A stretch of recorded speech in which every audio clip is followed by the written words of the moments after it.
Bonjour, bien-aimés frères et sœurs Bonjour, bonjour, bonjour. de Christ Triomphant TV.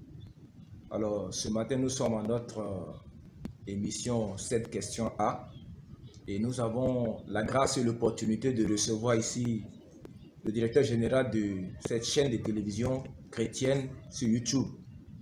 Nous avons voulu échanger avec lui ce matin sur un certain nombre de questions qui peuvent nous permettre de mieux cerner sa vision et de le connaître lui-même. Alors, chers téléspectateurs, bien-aimés frères et sœurs, je voudrais vous présenter ici le frère en Christ, le bien-aimé frère Armel Abaté. C'est lui qui a eu l'ingénieuse idée de créer Croix Triomphant TV. Nous le recevons ce matin dans le cadre de notre émission. Bonjour, bien-aimé frère. Bonjour frère, bonjour, demain béni, demain béni, demain béni. Alors, qui êtes-vous à l'état civil? Wow. À l'état civil, je suis Armel Abaté Gras. Voilà, je suis marié. Voilà, je suis marié, je suis père de deux magnifiques, deux merveilleux enfants. Voilà, donc voici un peu à l'état civil ce que je peux dire de moi. Maintenant, qui êtes-vous dans la société? On aimerait savoir qui vous êtes, ce que vous faites dans la société. Ok, je suis à la base un spécialiste en aquaculture. Voilà, je suis un spécialiste en aquaculture et plus précisément un spécialiste en production aquacole. Mais j'ai poussé un peu plus en production de façon générale. Tout ce qui est production qui renseigne, tout ce qui est processus de production, je suis un peu spécialisé là-dedans. Voilà, parce que j'ai voulu qu'on puisse appliquer les mêmes projets et processus de production qu'on a, que ce soit dans n'importe quel type d'usine, qu'on puisse l'appliquer dans le processus de production de l'aquaculture. Voilà, donc je suis spécialisé là-dedans. J'ai totalise pratiquement 10 années de pratique dans le domaine de l'aquaculture. Voilà, de 2010 jusqu'à aujourd'hui 2020. Aujourd'hui, je suis manager général d'un cabinet de formation agricole. Et à ce titre-là, nous apportons des solutions en tant que conseil, formation, encadrement et en ce qui concerne tout ce qui est les différents pans de l'agriculture. Voilà. Voici ce que je peux dire. Je peux ajouter aussi que pour parler un peu pêle-mêle de l'expérience professionnelle, j'ai eu à travailler, l'aquaculture m'a permis de travailler au Cameroun et puis aussi au Nigeria. Au Nigeria, dans de grosses boîtes, vraiment dans de grosses boîtes. Et tout ça, c'est la grâce de Dieu. Donc voilà, je suis un spécialiste d'aquaculture et un spécialiste de production. Voilà. Alors, les téléspectateurs voudraient avoir plus de renseignements. Vous avez survolé. Comment est-ce que vous êtes arrivé à l'aquaculture? Et puis, vous allez parler de votre expérience professionnelle dans divers pays. Est-ce que vous pouvez être plus précis? Parce qu'on aimerait vraiment cerner le personnage. Ok, bon, il faut dire que après le baccalauréat, moi j'ai fait un baccalauréat de série littéraire. Voilà, et je suis allé au Ghana où j'ai appris l'anglais et où j'ai fait un diplôme en publicité marketing. Voilà, et dans lequel j'ai exercé, dans le domaine duquel j'ai exercé jusqu'à quasiment en 2008, avant de me retrouver dans l'aquaculture par passion. Voilà, quand je dis par passion, c'est une passion, ça ne s'explique pas du tout. Voilà, donc c'est par passion que je me suis retrouvé dans l'aquaculture et je me suis fait former dans une école d'agriculture qui est ici en Côte d'Ivoire ici. Voilà, j'ai fait 2 ans de formation générale en ce qui concerne tout ce qui est agriculture. Et j'ai fait la zootechnie qui est l'art d'élever les animaux domestiques en vue de l'utilisation de leurs produits. Voilà, donc, et dans cette zootechnique là, j'ai fait une spécialisation en pisciculture et puis plus tard en aquaculture. Oui, parce qu'il y a une différence. Voilà, donc j'ai fait le CRO en tant que stagiaire, technicien de recherche stagiaire. Et c'est là-bas que j'ai eu l'opportunité de faire mes premiers pas dans l'aquaculture en circuit fermé, c'est-à-dire en recyclation. C'est-à-dire on n'utilisait pas ce que vous connaissez de façon traditionnelle, les étangs ou les lacs, mais là, on travaillait avec, en salle. Tous nos bassins d'élevage étaient en salle. Tout le système était quasiment hors sol. Avec tout un programme de recirculation. La même eau était réutilisée dans les bassins et traitée, tout ça. Et c'était à Hydrofiche à Bingerville. Et c'est à Hydrofiche que j'ai fait vraiment mes premiers pas, comme je le disais tantôt, dans l'aquaculture avec, voilà, que j'ai beaucoup appris. Et j'ai fait 4 ans là-bas. Et c'est à partir de là que j'ai été débauché au Cameroun, dans une entreprise au Cameroun, je suis chef-femme. Et j'ai intervenu aussi dans une des fermes aussi qui appartenait aussi au gouvernement camerounais, c'était à Douala, comment on appelle cette société-là? Ouais, à Douala, ouais, à Douala. Donc j'étais en Douala et Yaoundé. Voilà, mais j'étais plus basé à Yaoundé. Donc voici un peu de là, j'ai eu une offre d'emploi, voilà, sur le Nigeria. Je vous ai dit que c'était une grande peur quand je partageais cela avec ma femme, elle n'était pas d'accord parce que le Nigeria, on a toujours dit que le Nigeria, quand tu vas là-bas, en même temps, tu tues. Voilà. Mais moi, j'ai dit non, écoutez, j'ai interrogé le Seigneur, il m'a dit vas-y. Donc, je suis allé là-bas, j'ai bossé la première année dans une boîte. Là, j'étais hébergé à quasiment 1 à 2 heures de route de Lagos, dans une banlieue qu'on appelait Épée. Mais en Yoruba, on dit Épée. Là, j'ai travaillé pour Shaldag. Shaldag, c'est une société qui appartient à moitié à des Nigérians et l'autre moitié à des Israéliens. Et les chefs de projet de construction de la ferme là-bas, c'était des Hollandais. Voilà, donc je travaille avec eux 1 an. On a travaillé depuis la construction de la ferme jusqu'à la première production. Donc après la première production, moi je suis parti. J'ai eu une autre offre d'emploi pour une entreprise, toujours dans le domaine de l'aquaculture qui appartient à des Indiens. C'est une multinationale, c'est Triton Aqua Africa Limited, où j'ai pratiquement fait aussi 1 année. Et là-bas, j'ai beaucoup appris. J'ai beaucoup appris.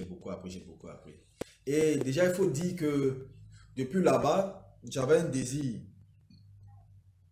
Le désir d'entreprendre, le désir d'apporter quelque chose au milieu agricole ici dans mon pays, en brûlant en moi. Donc voici quand en 2018, je suis rentré avec des amis, nous avons mis un cabinet agricole sur pied et puis depuis là, nous travaillons et vraiment nous apportons notre pied, notre contribution à l'édifice du développement agricole dans notre pays. Voilà. Donc voici un peu pour me résumer ce que vous pouvez savoir de moi sur le plan professionnel, sur le plan éducatif. Et puis voilà.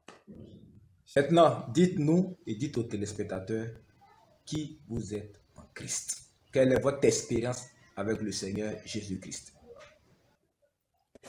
Merci pour cette question.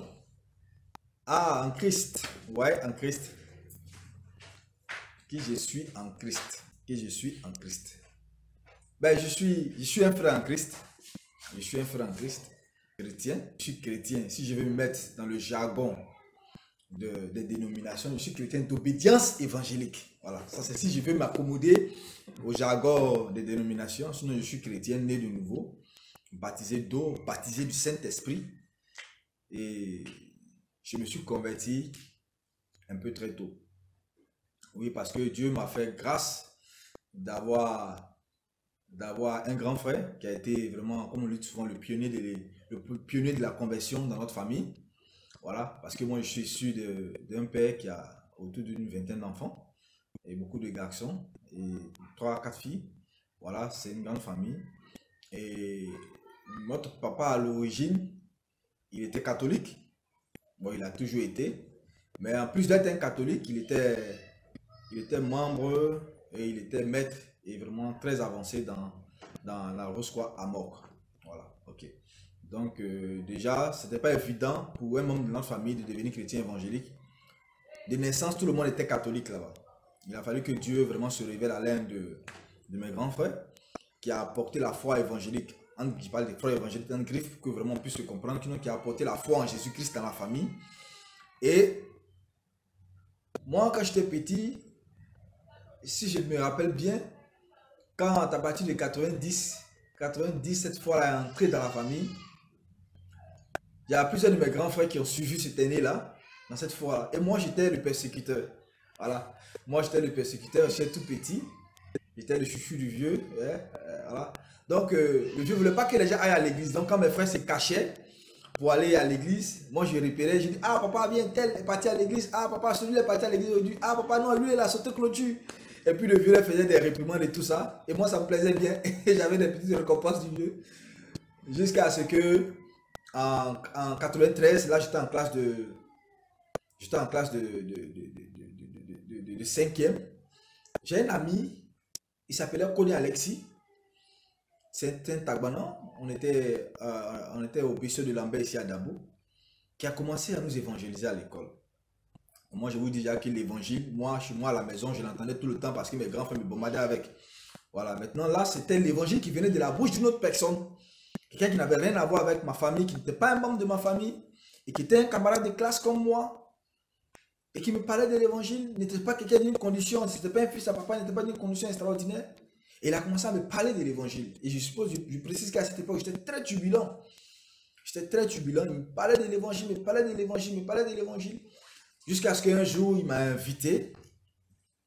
Il m'a invité à une réunion de prière, quelque part dans une salle à Dabou là-bas. Oui, parce que j'étais élève à Dabou. Et dans quand je suis allé, c'était une cellule de prière qui appartenait à l'église protestante baptiste Œuvre Mission.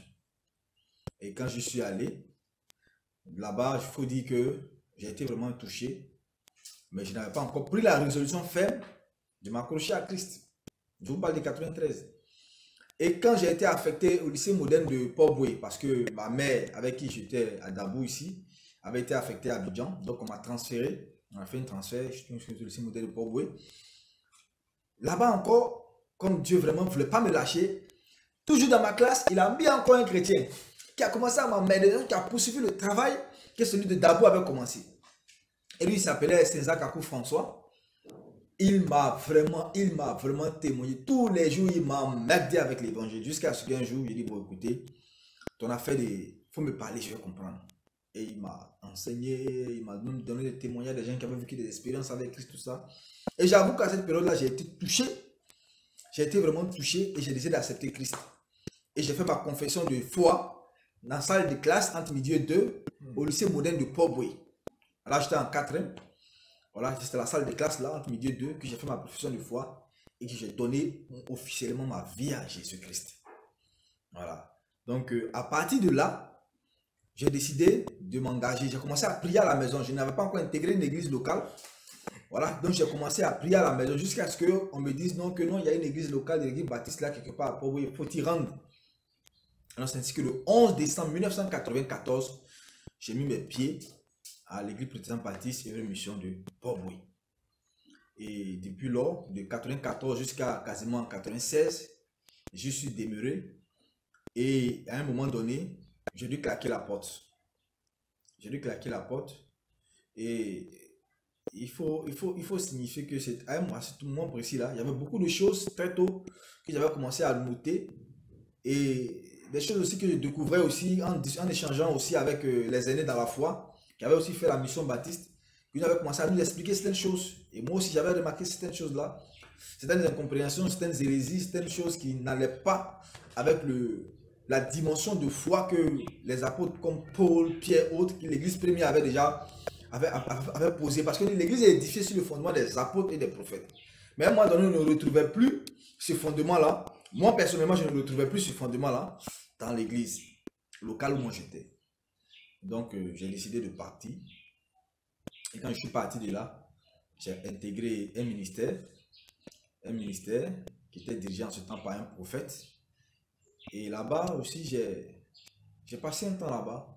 J'ai passé un temps quasiment toute l'année 96, quasiment, jusqu'à ce que Dieu me fasse la grâce d'aller sous d'autres cieux. Là, j'ai commencé à travailler avec un évangéliste. Là, je faisais mes premiers pas maintenant dans le ministère.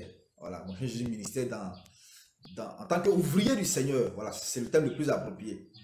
Voilà, parce qu'à l'école déjà, moi je dirigeais la plus grande cellule de prière, l'une des plus grandes cellules de prière de l'établissement de ce modèle de Port-Boué.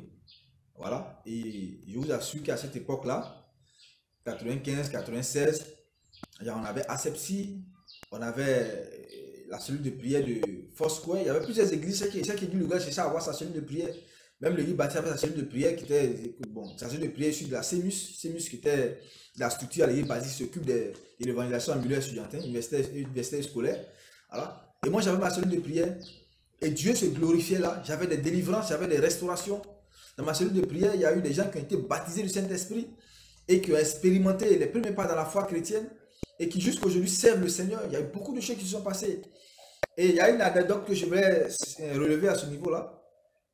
C'est qu'une fois, à cette époque déjà, le Seigneur avait commencé déjà à me révéler la fausseté, le faux qui s'était déjà installé, l'esprit d'égarement qui s'était déjà installé dans le mouvement des ministères qui avait commencé. Parce qu'à cette époque déjà, avant de commencer le mouvement des ministères qui était piloté par le prophète Kakou Sévéret et Jean-Marie de Moreau et eux consorts.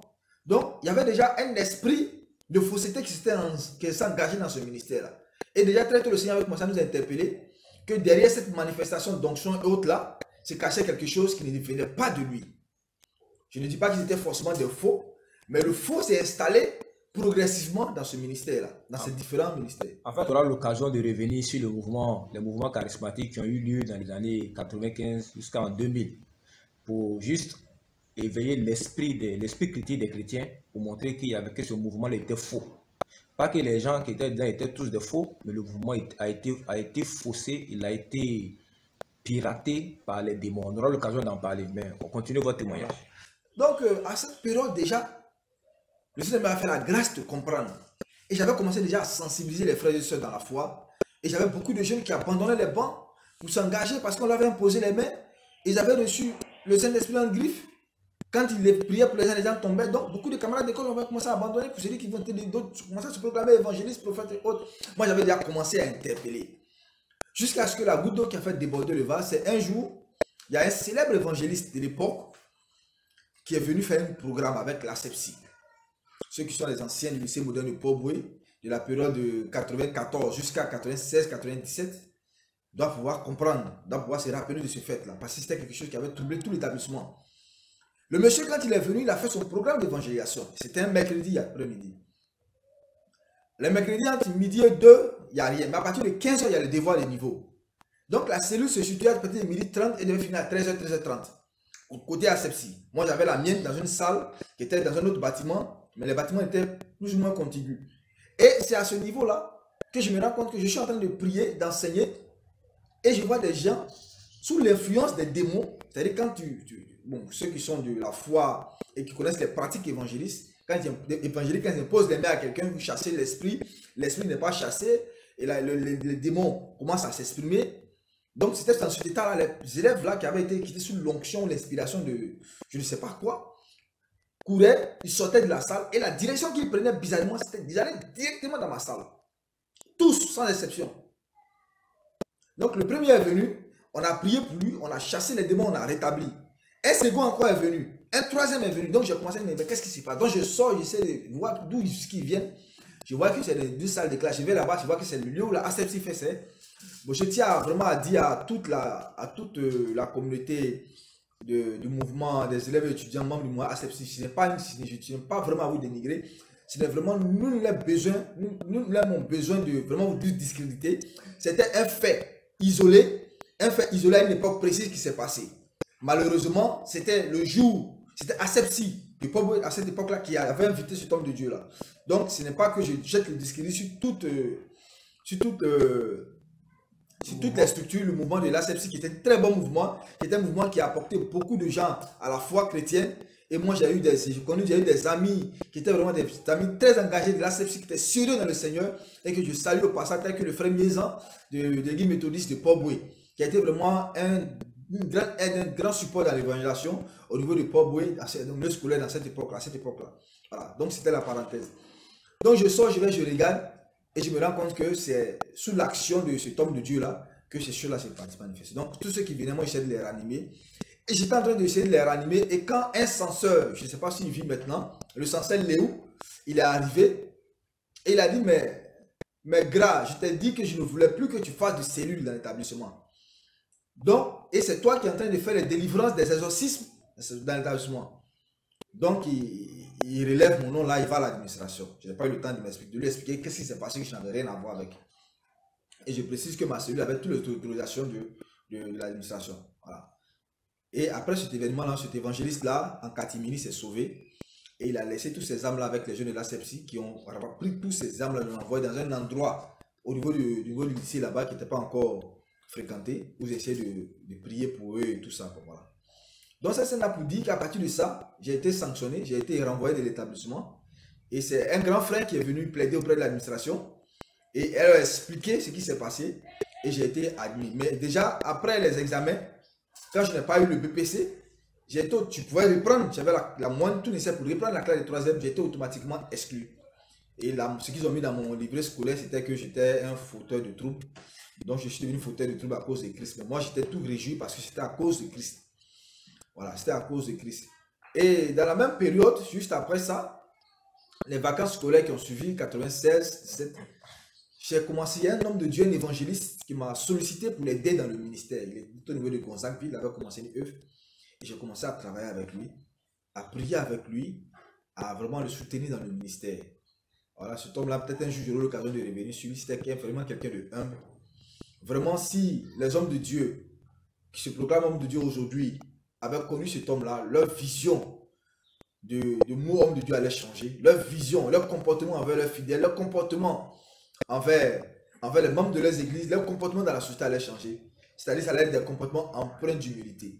Parce que ce monsieur-là, à travers ses mains, l'évangéliste Jean-Claude, il y avait des guérisons, des restaurations, des femmes stériles accouchées, des gens qui avaient des maladies chroniques venaient, ils étaient restaurés. Mais ce monsieur-là vivait dans une maison inachevée. Il ne prenait pas offrande à quelqu'un, il ne prenait pas de dîme avec quelqu'un. Il vivait dans une maison inachevée. Moi-même, j'ai dormi dans cette maison inachevée-là. Il n'y avait pas, ce n'est même pas cimenté. Il n'y avait que la toiture et puis il n'y avait même pas de porte et de fenêtre. Et c'était le sable qui était dans la maison, même pas, le fond de la maison n'avait même pas encore été, on n'avait pas mis le béton de propriété. Et on a dormi là avec lui plusieurs jours. Voilà. Et ce monsieur, pour vivre, il vendait ce qu'on appelle les popitos, consoles hautes là. C'est ça qu'il vendait pour vivre. Mais Dieu se glorifiait à travers lui. Dieu faisait de grandes choses à travers lui. Et c'était un évangéliste plein par une parole de connaissance. Il avait une parole de connaissance exercée, profonde. Et moi, j'ai pris le Seigneur toujours m'accorder la grâce de retrouver les traces de ce monsieur-là. Parce qu'on s'est perdu de vue à la suite voilà. À cette époque-là, on n'avait pas les téléphones portables, tout ça. Donc, c'était un peu difficile de pouvoir rester en communication. Donc, on s'est perdu de vue. Vous voyez? Donc, cet homme-là, avec lui, j'ai été vraiment marqué. Il a vraiment révolutionné ma conception, ma vision de l'ouvrier du Seigneur et puis du serviteur du Seigneur pour ceux qui veulent aspirer à une fonction dans l'église, à un ministère ou une fonction, une charge aussi dans l'église. Et vraiment, il a été d'un grand apport, un grand bien dans ma vie. Vous voyez? Donc, de là, déjà, quand j'ai quitté le lycée moderne de Port-Boué, je me suis retrouvé je me suis retrouvé à Javon plus tard et plus tard après au lycée Le Bon Samaritain en première et en terminale. Voilà. Et là-bas aussi, on a initié le mouvement de l'évangélisation en milieu scolaire. Voilà. Donc, on a créé la plus grande fédération des cellules de prière scolaire de tout Abidjan Sud. C'est-à-dire, on avait Koumassi, Makori, Port-Boué, Trècheville et tout ça. Et on avait créé cette fédération-là, dont j'en étais vraiment le secrétaire. Et on avait vraiment des programmes d'évangélisation. On allait dans les cellules, on allait évangéliser et vraiment Dieu faisait beaucoup de choses. Vous voyez. Et alors, je voulais rebondir par rapport à cette fédération-là. Est-ce que vous étiez affilié à une dénomination bien précise? Je pose la question à dessein pour que les gens comprennent aujourd'hui qu'il n'y a pas de nécessité d'être étiqueté pour que Christ se glorifie Est-ce que vous portez une étiquette d'une dénomination spécifique? Alors, ce qui est merveilleux dans cette histoire, pour vous répondre, c'est qu'en milieu scolaire, contrairement à certaines dénominations qui ont l'habitude de prolonger leur branche dans le milieu scolaire, nous particulièrement, on n'était pas étiquetés. On venait de différentes obédiences de foi dénominationnelle. Voilà, justement. On n'était pas étiquetés. On avait notre seule étiquette, c'était Christ. À partir du moment où on partageait Christ, je voyais Christ à mon frère, il voyait Christ à moi, c'était suffisant. C'était suffisant. Et le couronnement en 99 de ce mouvement-là, c'était une grande veille d'évangélisation qu'on a fait au lycée moderne du Bon Samaritain avec des évangélistes d'antan, de la place, où Dieu vraiment s'est glorifié. Moi, j'étais responsable de la démonologie, du service de délivrance. J'ai exigé qu'on me remette la démologie, c'est le programme-là. Parce que je voulais montrer, je voulais enseigner quelque chose à mes frères et sœurs dans la foi ce jour-là. Et ce jour-là, à cause de l'organisation, j'ai une anecdote que je vais vous raconter. À cause de l'organisation, je n'ai pas eu le temps de me préparer. Je n'ai pas eu de préparation particulière. Moi, ce qui faisait ma force, je priais tout le temps. J'aimais appliquer cette parole de Paul qui dit « Faites en tout temps par l'esprit tout sortes de prières ». Et moi, c'était une passion pour moi. Même pendant les cours, pendant que je suis à l'école, je priais tout le temps. Il peut y arriver que je sois distrait, que je vais à d'autres choses. Mais quand le Saint-Esprit me dit non, prie, je me remets à prier. Donc, c'est que mon esprit était constamment en alerte et constamment plongé dans le Saint-Esprit. Ouais. Et c'était une force. Et les gens n'arrivaient pas à comprendre d'où venait cette force-là. Ouais. Parce que personne ne pouvait me voir en train de faire des heures de prier ou aller faire des... Non. Mais mon esprit était complètement, constamment immergé. Donc j'ai demandé la démologie. Et j'ai fait l'organisation à 19h. 19h, c'est là que je suis rentré de Koumassi. Et je me suis retrouvé, je suis parti de Koumassi pour Port-Boué, où je vivais. Et Port-Boué, je me suis changé. Et je suis revenu vers les 20h. À 21h déjà, les premiers cas le premier évangile va déjà commencer à prêcher. Donc quand je suis arrivé à 20h, 21h, j'ai demandé aux frères et sœurs qui voulaient être à la délivrance et tout ça avec moi. On s'est donné la main et on a commencé à prier. Demandé que tous ceux qui parlent en langue se mettent d'un côté. Et tous ceux qui parlent en langue sont mis d'un côté. Ceux qui ne parlent pas en langue sont mis d'un autre côté. Ceux qui parlent en langue, on a commencé à prier. On prie 2 heures non-stop en langue. On prie. D'abord on s'est donné les mains, on a prié. On s'est recommandé au Seigneur. Et puis ensuite, elle dit bon, on prie. Tu peux marcher, aller et venir parce que la salle était grande. Et tu pries. Il ne veut même pas entendre un seul mot français. Prie en langue 2 heures. On a prié en langue 2 heures. Quand les 2 heures sont arrivés, les premiers cas de démonisés sont arrivés dans la salle. Mais quand les gens rentrent, ils sont restaurés. Quand les gens rentrent, ils sont délivrés. Les gens sont délivrés. Et Dieu a commencé à se glorifier. Même les frères et ceux qui n'avaient jamais chassé les démons dans leur vie ont commencé à vraiment expérimenter ça. Et comment Dieu a commencé à se glorifier. Et là, vraiment, ça a été un grand déclic aussi dans ma vie. J'ai compris qu'avec le Seigneur, c'est l'intimité. C'est l'intimité et c'est l'intimité qui apporte beaucoup de choses. Ce n'est pas forcément... j'ai l'habitude de dire, et pour ceux qui connaissent ma page Facebook, j'aime souvent dire, et j'ai fait une publication une fois pour dire donc, que si tu n'as pas connu le Seigneur, dans l'intimité de ta chambre, tu ne le connaîtras jamais sur les bancs d'une église. Et c'était ma philosophie.